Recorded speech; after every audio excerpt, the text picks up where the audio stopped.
আজি বনাম ভেদাইলতা বৰা চাহৰ লগত খাবলৈ। লগত এয়া চাউল আৰু দাইল অলপ তিয়াই থৈছিলোঁ, তাকো মিক্সিত মিহি কৰি ল'ম।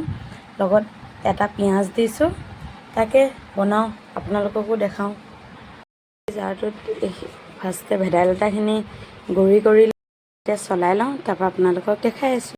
এইখিনি আধা মিহি হৈ গৈছে, ইয়াতে মই তিয়াই থোৱা দাইলখিনি আৰু চাউলখিনি ভৰাই দিছোঁ। দেখিছেনে হৈ গ'ল। এতিয়া ইয়াত পিঁয়াজ চিয়াজ মিলাই বনাম আৰু খিনি দিলোঁ। ইয়াত অলপ ৰেড চিলি, হালধি ব্যৱহাৰ নকৰোঁ, তাৰ বাবে ৰেড চিলি অলপ দিছোঁ আৰু সোৱাদ অনুসৰি নিমখ। বাটাৰখিনি ভালদৰে মিলাই ল'ম। মিলাই ল'লোঁ, তাৰপৰা এইখিনি মই ঢাকি থৈ দিম, যিহেতু সন্ধিয়া বনাম ন, তাকে এতিয়া ৰেডি কৰি থৈ দিম। ৰঙা চাহ পাতি দিছোঁ।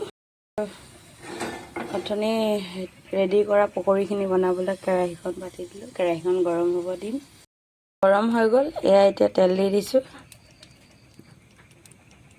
পানীখিনি উতলি গৈছে, ইয়াত আদা দি দিছোঁ, লগতে তেজপাত দি দিছোঁ।